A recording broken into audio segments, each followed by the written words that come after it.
5000-ലേറെ വർഷം പഴക്കമുള്ള അഥർവവേദത്തിന്റെ ഉപവേദമായ ആയുർവേദം. ആയുർ ജീവിതവും വേദം അറിവും എന്ന് വിഭജിക്കുമ്പോൾ ആയുർവേദം എന്നാൽ ജീവിതത്തിന്റെ അറിവാകുന്നു, അല്ലെങ്കിൽ നന്നായി ജീവിക്കാനുള്ള അറിവാകുന്നു. ദിനചര്യയും ഋതുചര്യയും ഭക്ഷണക്രമങ്ങളും സർവോപരി പെരുമാറ്റം പോലും വിശദമായി പ്രതിപാദിക്കുന്ന ആയുർവേദത്തിന്റെ ചരിത്രവും വളർച്ചയും കണ്ടെത്തലുകളും മാനവകുലത്തിന് ഇനിയും പൂർണ്ണമാകാത്ത പുസ്തകങ്ങളാണ്. പാരമ്പര്യമായി പകർന്നു കിട്ടിയ ആയുർവേദത്തിലെ ഒറ്റമൂലികളും കൂട്ടുമരുന്നുകളും തലമുറകളിലേക്ക് കൈമാറുന്നത് കരുതലുകളും ജീവിതചര്യകളും കൂടിയാണ്.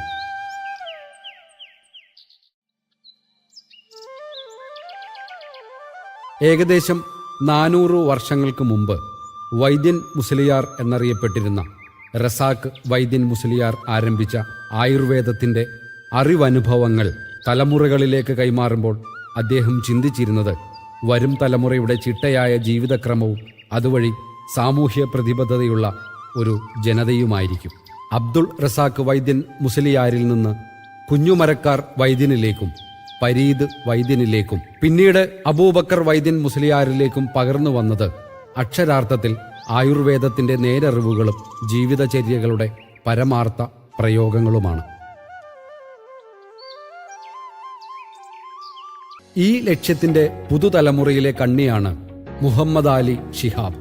പാരമ്പര്യമായി കുടുംബത്തിന് കിട്ടിയ ആയുർവേദത്തിന്റെ താളിയോല രഹസ്യങ്ങൾ കാലത്തിന്റെ ഏറ്റവും സത്യസന്ധമായ മാറ്റങ്ങളിലൂടെ പുനഃക്രമീകരിച്ച് നേരും നാട്ടറിവും നെഞ്ചോട് ചേർത്ത് ഷിഹാബ് എന്ന ജീവിത പോരാളി ആയുർശാന്തി എന്ന ബ്രാൻഡിൽ 75ഓളം ആയുർവേദ ഉൽപ്പന്നങ്ങൾ മാസ് ലൈഫ് കെയർ അഥവാ MLC എന്ന കമ്പനി വഴി വിപണിയിൽ ഇറക്കുമ്പോൾ അത് വിജയത്തിലെത്തുമ്പോൾ വിജയിക്കുന്നത് അബ്ദുൾ റസാഖ് വൈദ്യൻ മുസ്ലിയാർ അടക്കമുള്ള ഗുരുകാരണവന്മാരും ആയുർവേദവും തന്നെയാണ്.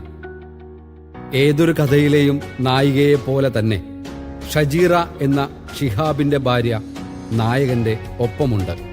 നിഴലായും തണലായും ആശങ്കകളിൽ ചുമലായും ഷജീറ എന്ന ഈ സ്ത്രീ ഓർമ്മക്കഥകളിൽ വീരവനിത തന്നെയായിരിക്കും എന്നതിൽ സംശയമില്ലാതെയാണ് MLCയുടെ അസിസ്റ്റന്റ് മാനേജിംഗ് ഡയറക്ടറായി കൂടെ നിൽക്കുന്നത്.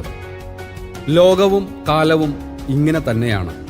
രാജാവും രാജ്ഞിയും അടിയുറച്ച തീരുമാനങ്ങളുമായി മുന്നിൽ നിൽക്കുമ്പോൾ പടത്തലവന്മാരും യോദ്ധാക്കളും താനേ രൂപപ്പെടും.